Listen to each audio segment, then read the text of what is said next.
ကြောင်းမိတွေစီတွေနဲ့တဘာတံငွေတွေကဘာမှာအသုံးပြုနေတဲ့စွမ်းရည်အများစုအဓိကအရင်းမြစ်တွေဖြစ်တယ်။အဲ့ဒီအရာတွေကို fossil fuel လို့ခေါ်တယ်။ fossil fuel ကအနှုတ်စီဝအပင်တရားဝါတွေနဲ့ရှေ့အောင်အပင်တွေတည်သုံးမှုအနေဖြစ်ပေါ်လာတယ်။လွန်ခဲ့တဲ့နှစ်ပေါင်းများစွာတော့ကအပင်တွေတရားဝါတွေကတည်ကြည်ပြည့်စည်ပြီးတော့ရှင်တော်မြေတွေပင်လယ်တွေအောက်ခြေကိုနှိမ့်မြုပ်ကြတယ်။အဲ့ဒီအပင်တွေတရားဝါတွေပေါ်အခြေကျလာတဲ့အမြစတက်မန်လို့ခေါ်တဲ့အနယ်အလွာတွေကဖုံးလာခဲ့တယ်။အဲ့ဒီအလွာတွေရဲ့ဖီယာကဘာမြေကြီးရဲ့အပူကြီးတွေကအပင်ရုပ်ချင်းတရားရုပ်ချင်းတွေကိုဖြူဝဲအဖြစ်ပြောင်းလဲလိုက်တယ်။ဒီဖြစ်တဲ့နှစ်သက်ပေါင်းများစွာကြာတဲ့အတွက် fossil fuel non-renewable energy လို့သတ်မှတ်တယ်။ fossil fuel အမျိုးအစားတည်ကြည်ပြည့်စည်တဲ့အပင်တရားဝါအချိန်အပူရင်းနဲ့ဖီယာတွေပေါ်လိုက်ပြီးအမျိုးအစားကွဲပြားတယ်။ fossil fuel ထဲမှာအသုံးများသောဖြစ်တဲ့အကြောင်းမိတွေကအရှင်တော်မြေထဲမှာရှိတဲ့အပင်တွေတည်ကြည်ပြည့်စည်မှုအနေပြီးဖြစ်ပေါ်လာတယ်။အဲ့ဒီအပင်တွေကတည်ကြည်ပြည့်စည်ပြီးတော့အခြေကျလာတဲ့အခါစတိမက်အလွာတွေကဖုံးသွားတယ်။စတိမက်အလွာတွေရဲ့ဖီယာနဲ့ကဘာမြေကြီးရဲ့အပူချိန်ကအပင်တွေထဲကဟိုက်ဒရိုဂျင်နိုက်ထရိုဂျင်နဲ့အောက်ဆီဂျင်တွေကိုဖယ်ရှားပြီးတော့ကာဗွန်တစ်မျိုးတည်းကျန်ရှိအောင်ပြုလုပ်တယ်။အဲ့ဒါကြောင့်အပင်ရုပ်ကြီးတွေကကာဗွန်ကြွယ်ဝလာပြီးတော့ကြောင်းမိတွေစတင်ဖြစ်ပေါ်လာတယ်။အဲ့ဒီကြောင်းမိတွေဖြစ်ပေါ်တဲ့ဖြစ်စဉ်ကို qualification လို့ခေါ်တယ်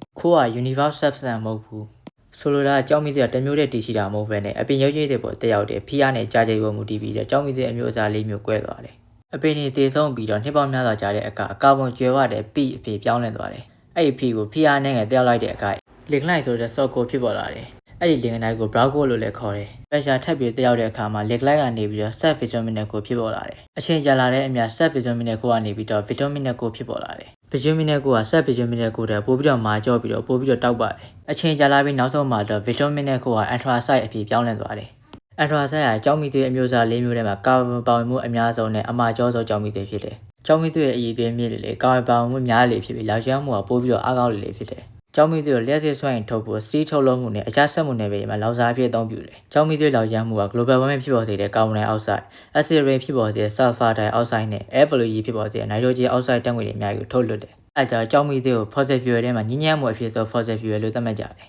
။ Grade မှာ objective အဖြစ်မြင်ရတဲ့မင်းကိုတွေ2025မှာမေးသွားတဲ့မင်းကောအားလုံးကို access တမန်တန်ပေါ်နဲ့လေ့ကျင့်လို့ရတယ်။ဒီတမန်တန်ပေါ်နဲ့ object လေ့ကျင့်ရင်တော့ access Telegram မှာဒီကုတ်ကိုပို့ပြီးတပတ်စာ6500ကျပ်နဲ့ဝယ်ယူအားပေးလို့ရပါတယ်။